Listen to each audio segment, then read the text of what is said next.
എല്ലാവർക്കും സുഖാണല്ലോ. വീണ്ടും പുതിയൊരു വീഡിയോയിലോട്ടേക്ക് സ്വാഗതം. ഇന്ന് നമ്മൾ വളരെ ഹെൽത്തി ആയിട്ടുള്ള ഒരു ഈസി ആയിട്ടുള്ള ഒരു ബ്രേക്ക്ഫാസ്റ്റ് റെസിപ്പിയാണ് ഞാൻ ഷെയർ ചെയ്യുന്നത്, സ്റ്റഫ്ഡ് ചപ്പാത്തി. അപ്പോൾ ഇതെങ്ങനെയാണെന്ന് നോക്കാം. ഇത് മാത്രം മതിയാവും, സൈഡ് ഡിഷായിട്ട് വേറെ കറികളൊന്നും ആവശ്യമില്ല. ഇത് മാത്രം മതിയാവും നമുക്ക് വയറ് നിറയാൻ. അപ്പോൾ നിങ്ങളെല്ലാവരും തന്നെ ട്രൈ ചെയ്ത് നോക്കണം. ഫീഡ്ബാക്ക് അറിയിക്കാൻ മറക്കരുത്. അതുപോലെ ലൈക്ക് ചെയ്യാനും ഷെയർ ചെയ്യാനും മറക്കരുത്. അതുപോലെ നിങ്ങൾ ആദ്യമായിട്ടാണ് എൻ്റെ ഈ ചാനൽ കാണുന്നതെങ്കിൽ പ്ലീസ് ഒന്ന് സബ്സ്ക്രൈബ് ചെയ്തേക്കണേ. അതുപോലെ കുഞ്ഞ് ബെല്ലൈക്കൺ ഒന്ന് ക്ലിക്ക് ചെയ്യൂ, എങ്കിൽ ഓൾ എന്ന ഓപ്ഷൻ വരും. അതും കൂടി ഒന്ന് ക്ലിക്ക് ചെയ്യുമ്പോൾ ഞാൻ ഇടുന്ന പുതിയ വീഡിയോസിൻ്റെ നോട്ടിഫിക്കേഷൻ നിങ്ങൾക്ക് കൃത്യമായിട്ട് കിട്ടും. അപ്പോൾ നമുക്ക് ചപ്പാത്തി വെച്ചിട്ട് ഒരു ഈസി ആയിട്ട് എങ്ങനെയാണ് ബ്രേക്ക്ഫാസ്റ്റ് തയ്യാറാക്കുന്നത് നോക്കാം. ഇതിപ്പോൾ ഞാനിപ്പോൾ ഇന്നലെ ഡിന്നറിന് തയ്യാറാക്കിയിട്ടുള്ള ചപ്പാത്തിയാണ്. ഒരു 4-5 എണ്ണം ബാക്കി വന്നിട്ടുണ്ട്. അപ്പോൾ ഈ ഒരു ചപ്പാത്തി വെച്ചിട്ടാണ് ഞാൻ ഈ ഒരു ബ്രേക്ക്ഫാസ്റ്റ് തയ്യാറാക്കുന്നത്. നിങ്ങൾക്ക് ഓൾമോസ്റ്റ് വേണമെങ്കിൽ ഇതിന് വേണ്ടിയിട്ട് ചപ്പാത്തി നിങ്ങൾക്ക് തയ്യാറാക്കിയിട്ടും നിങ്ങൾക്ക് ഈ ഒരു ബ്രേക്ക്ഫാസ്റ്റ് തയ്യാറാക്കാം. അപ്പോൾ ഫസ്റ്റ് നമുക്ക് വേണ്ടത് ഇതുപോലെ ചപ്പാത്തിയാണ്. അപ്പോൾ നമുക്കിത് മാറ്റി വെക്കാം. പിന്നെ നമുക്ക് വേണ്ടത് ഉരുളക്കിഴങ്ങ്. അതായത് ഞാനിപ്പോൾ ഒരു മീഡിയം സൈസുള്ള 3 ഉരുളക്കിഴങ്ങാണ് എടുത്തിട്ടുള്ളത്. അത് നമുക്കൊന്ന് ഉടച്ചു കൊടുക്കണം. നമുക്കൊരു ഫോർക്കോ അല്ലെങ്കിൽ എന്തെങ്കിലും ഒരു തവി ഉപയോഗിച്ചിട്ട് ഇതുപോലെ നന്നായിട്ടൊന്ന് ഉടച്ചു കൊടുക്കണം.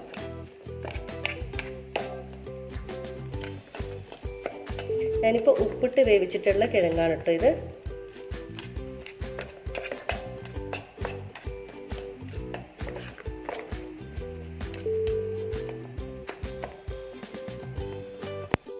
ഇതുപോലെ നന്നായിട്ട് തന്നെ ഉടച്ചു കൊടുക്കാം. കട്ടകളൊന്നും പാടില്ല, നന്നായിട്ട് ഉടച്ചു കൊടുക്കാം.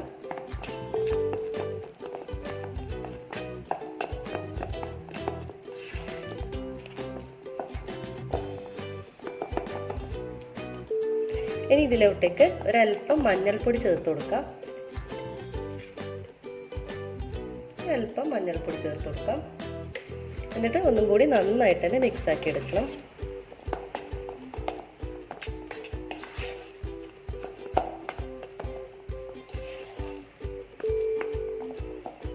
അപ്പോൾ ഇതിവിടെ റെഡി ആയിട്ടുണ്ട്.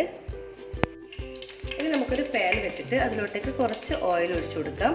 അതിലേക്ക് നമ്മൾ ചേർത്ത് കൊടുക്കാൻ പോകുന്നത് ഒരു സവാള ചെറുതായിട്ട് നുറുക്കിയത്, കുറച്ച് കറിവേപ്പില ചെറുതായിട്ട് മുറിച്ചത്, ഒരു പച്ചമുളക് ചെറുതായിട്ട് മുറിച്ചത്, ഇത്രയാണ് ഇതിൽ ചേർത്ത് കൊടുക്കുന്നത്. അപ്പോൾ ഫസ്റ്റ് തന്നെ എണ്ണ ചൂടാകുമ്പോൾ ഒരു 1/4 ടീസ്പൂണോളം കടുക് ചേർത്ത് കൊടുക്കാം. കടുക് നന്നായിട്ടൊന്ന് പൊട്ടി വരുമ്പോൾ നമ്മുടെ ഈ ഒരു സവാള, കറിവേപ്പില, പച്ചമുളക് ഇത്രയും ഇതിലേക്ക് ആഡ് ചെയ്ത് കൊടുക്കുക. അതിനുശേഷം ഇത് നമുക്ക് നമ്മുടെ ഉടച്ചു വെച്ചിട്ടുള്ള കിഴങ്ങിലോട്ടേക്ക് ഇട്ട് കൊടുക്കണം. അപ്പോൾ കടുക് നന്നായിട്ടൊന്ന് പൊട്ടി വരട്ടെ.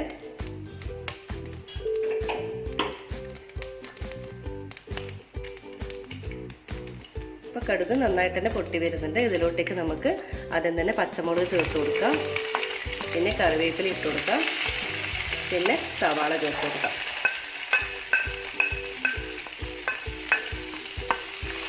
നന്നായിട്ടൊന്ന് മിക്സാക്കി എടുക്കണം.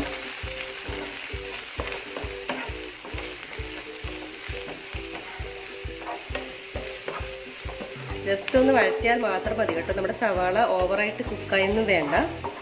ഒന്ന് ജസ്റ്റ് ഒന്ന് ഇതിലൊന്ന് ഇട്ടൊന്ന് നന്നായിട്ടൊന്ന് വഴറ്റിയെടുക്കുക. ഇവിടെയൊക്കെ ആ ഉള്ളി ഒന്ന് കടിക്കാൻ കിട്ടുമ്പോഴാണ് നല്ല ടേസ്റ്റ് ഉണ്ടാകുന്നത്. അതുകൊണ്ട് തന്നെ ഓവറായിട്ട് കുക്ക് ചെയ്യണ്ട. അപ്പോൾ ഇത്രയും മതിയാവും. നമുക്കിനി സ്റ്റൗ ഓഫ് ചെയ്യാം. നേരെ തന്നെ നമ്മുടെ ആ ഒരു ഉടച്ചു വെച്ചിട്ടുള്ള പൊട്ടറ്റോയിലോട്ടേക്ക് ഇതിൽ ഇട്ട് കൊടുക്കാം. അപ്പോൾ ഇനി നന്നായിട്ട് തന്നെ നമുക്കൊന്ന് മിക്സാക്കി എടുക്കണം.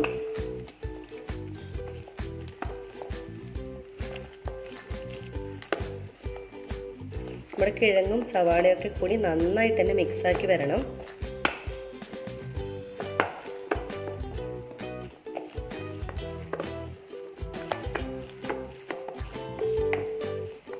കട്ടകളൊക്കെ ഉണ്ടെങ്കിൽ ഒന്ന് ഉടച്ചു കൊടുക്കാം കേട്ടോ. അപ്പോൾ നന്നായിട്ട് തന്നെ മിക്സാക്കി എടുത്തിട്ടുണ്ട്. ഇതിലിപ്പോൾ ഉപ്പൊക്കെ ഈ ഒരു സ്റ്റേജിലൊന്ന് ചെക്ക് ചെയ്യണം.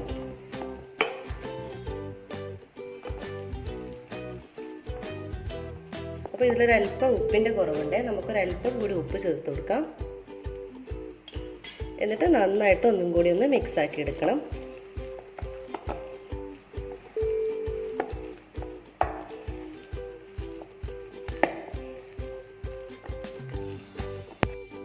അപ്പോൾ നമ്മുടെ മിക്സ് ഇവിടെ റെഡി ആയിട്ടുണ്ട് കേട്ടോ.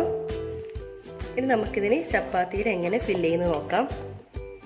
അപ്പോൾ ആദ്യം തന്നെ നമുക്കൊരു ചപ്പാത്തി എടുക്കാം. ഇതിനെ നമുക്ക് ഇതുപോലെ മടക്കാം. വീണ്ടും ഒന്നും കൂടി നമുക്കിതുപോലെ മടക്കിയെടുക്കണം. ഈ ഒരു നിലയിൽ കിട്ടിയിട്ടുണ്ട് കണ്ടോ. അപ്പോൾ 2 ഭാഗമായിട്ട് ഇതുപോലെ നമുക്ക് കിട്ടിയിട്ടുണ്ട്. അപ്പോൾ ആദ്യം തന്നെ ഈ ഒരു ഭാഗത്തോട്ടേക്ക് കുറച്ചും കൂടി ഫില്ലിങ് ഇട്ട് കൊടുക്കാം. നമ്മൾ തയ്യാറാക്കിയിട്ടുള്ള ഫില്ലിങ് ഇതിലോട്ടേക്ക് വെച്ച് കൊടുക്കാം.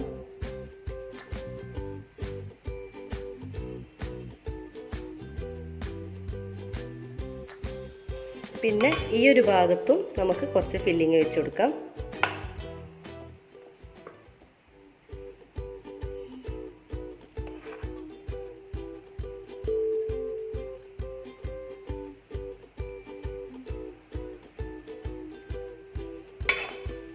ഒന്ന് ഇതുപോലെ ഒന്ന് പ്രസ് ചെയ്ത് കൊടുക്കണം. ഇത്രയേ ഉള്ളൂ. അപ്പോൾ നമ്മുടെ ഫില്ലിങ് ഇവിടെ 2 ഭാഗത്തും ഫില്ലിങ് വെച്ചിട്ടുണ്ട്. ഇതുപോലെ നമുക്ക് ഓരോ ചപ്പാത്തിയും ഇതുപോലെ തന്നെ ചെയ്തെടുക്കാം. ആദ്യം ഒരു ചപ്പാത്തി എടുത്ത് ഇതുപോലെ ഒന്ന് മടക്കാം. എന്നിട്ട് വീണ്ടും ഒന്ന് മടക്കി കൊടുക്കാം.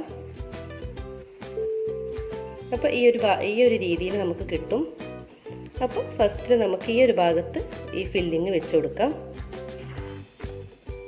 വളരെ ഈസിയാണ് കേട്ടോ. പിന്നെ ഈ ഒരു ചപ്പാത്തിക്ക് വേറെ കറികളൊന്നും വേണ്ട, ഈ ഒരു ഫില്ലിങ് മാത്രം മതിയാവും നമുക്ക്. നിങ്ങൾക്ക് എത്രയാണോ ഫില്ലിങ് വെക്കാൻ താല്പര്യം അതിനനുസരിച്ചിട്ട് വെക്കാം കേട്ടോ. ഒരു ഭാഗത്ത് വെച്ചിട്ടുണ്ട്. ഇനി അതുപോലെ ഈ ഒരു ഭാഗത്തോട്ടേക്ക് നമുക്ക് ഫില്ലിങ് വെച്ച് കൊടുക്കാം. ഈ ഒരു ഭാഗം ഇതിൻ്റെ ഉള്ളിലോട്ടേക്ക് നമുക്ക് ഈ ഒരു ഫില്ലിങ് വെച്ച് കൊടുക്കാം. നന്നായിട്ട് തന്നെ ഇതുപോലെ ഒന്ന് പ്രസ് ചെയ്ത് കൊടുക്കണം. അപ്പോൾ ഇതുപോലെ കിട്ടിയിട്ടുണ്ട്. ഇതുപോലെ ബാക്കി എല്ലാ ചപ്പാത്തിയും നമുക്ക് ഈ ഒരു രീതിയിൽ തയ്യാറാക്കാം. അപ്പോൾ നമ്മളെല്ലാം തന്നെ എല്ലാ ചപ്പാത്തിയിലും ഫില്ല് ചെയ്തെടുത്തിട്ടുണ്ട് കേട്ടോ. ഇനി നമുക്കൊരു പാൻ വെച്ചിട്ട് അതിലോട്ടേക്ക് ഒരു 2 ടേബിൾ സ്പൂൺ ഓയിൽ ഒഴിച്ച് കൊടുത്തിട്ടുണ്ട്. അതിലോട്ടേക്ക് ഈ ചൂടായിട്ടുള്ള പാനിലോട്ടേക്ക് നമ്മുടെ ഈ ഫില്ല് ചെയ്ത് വെച്ചിട്ടുള്ള ചപ്പാത്തി ഓരോന്നും ഇതുപോലെ വെച്ച് കൊടുക്കണം. ജസ്റ്റ് ഒന്ന് 2 ഭാഗം ഒന്ന് നമുക്കൊന്ന് റോസ്റ്റ് ചെയ്തെടുക്കണം.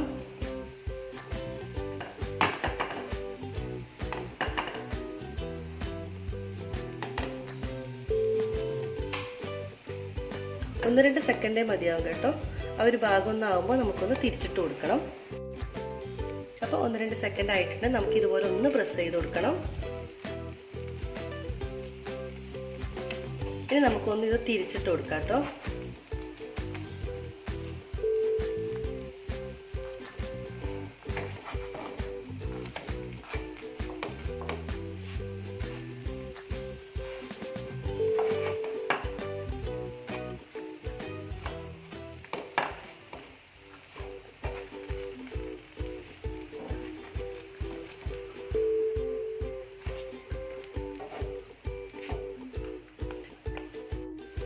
അപ്പോൾ ആ ഒരു ഭാഗം കൂടി ഒന്ന് മുരിഞ്ഞ് കിട്ടിയിട്ടുണ്ട്. നമുക്കിനി ഒരു പ്ലേറ്റിലോട്ടേക്ക് മാറ്റാം. കണ്ടോ, നല്ല ടേസ്റ്റ് ഉള്ളതാണ് കേട്ടോ. പെട്ടെന്ന് തന്നെ ഈസി ആയിട്ട് ബ്രേക്ക്ഫാസ്റ്റ് റെഡി ആയല്ലോ. നമുക്കിനി ഒരു പ്ലേറ്റിലോട്ടേക്കെല്ലാം മാറ്റാം. അങ്ങനെ ടേസ്റ്റി ആയിട്ടുള്ള നമ്മുടെ ഈസി ആയിട്ടുള്ള ബ്രേക്ക്ഫാസ്റ്റ് ഇവിടെ റെഡി ആയിട്ടുണ്ട് കേട്ടോ. നല്ല ടേസ്റ്റാണ് കേട്ടോ ഇത്. നമുക്ക് കാണുമ്പോൾ തന്നെ തീരുന്നുണ്ടല്ലോ. ഇതിന് സൈഡായിട്ട് നമുക്കിനി കറികളോ അങ്ങനത്തെ ഒരു കാര്യങ്ങളും തന്നെ ഒന്നും വേണ്ട. ഇത് മാത്രം മതിയാവും. വളരെ ടേസ്റ്റാണ് കേട്ടോ ഇത് കൂടി കഴിക്കാൻ. ഈ ഒരു ഫില്ലിങ് മാത്രമേ വേണ്ടൂ. ഫില്ലിങ് തയ്യാറാകുന്നെങ്കിൽ നമുക്കൊരു 5 മിനിറ്റ് മാത്രമേ വേണ്ടൂ ഇത് തയ്യാറാക്കാൻ വേണ്ടി. അപ്പോൾ നിങ്ങൾക്ക് എല്ലാവരും തയ്യാറാക്കി നോക്കണം. നിങ്ങൾക്ക് എല്ലാവർക്കും ഇഷ്ടമായി എന്ന് കരുതുന്നു. ഇഷ്ടമായാൽ ലൈക്ക് ചെയ്യുക, ഷെയർ ചെയ്യുക, കമൻറ്റ് ചെയ്യുക. ഇതുവരെ സബ്സ്ക്രൈബ് ചെയ്യാത്തുണ്ടെങ്കിൽ തീർച്ചയായും ഒന്ന് സബ്സ്ക്രൈബ് ചെയ്യുക. വീണ്ടും നമുക്ക് പുതിയ റെസിപ്പീസുമായിട്ട് വീണ്ടും കാണാം. അതുവരേക്കും എല്ലാവർക്കും ഒരിക്കൽ കൂടി താങ്ക് യു. അപ്പോൾ വീഡിയോ കണ്ട് ഇഷ്ടപ്പെട്ടാൽ സബ്സ്ക്രൈബ് ചെയ്യാൻ മറക്കരുത്. കൂടി ആ ബെല്ലൈക്കൺ ഒന്ന് ക്ലിക്ക് ചെയ്യൂ. എങ്കിൽ ഓൾ എന്ന ഓപ്ഷൻ വരും. അതും കൂടി ഒന്ന് ക്ലിക്ക് ചെയ്യുമ്പോൾ ഞാൻ ഇടുന്ന പുതിയ വീഡിയോസിൻ്റെ നോട്ടിഫിക്കേഷൻ നിങ്ങൾക്ക് കൃത്യമായിട്ട് കിട്ടും.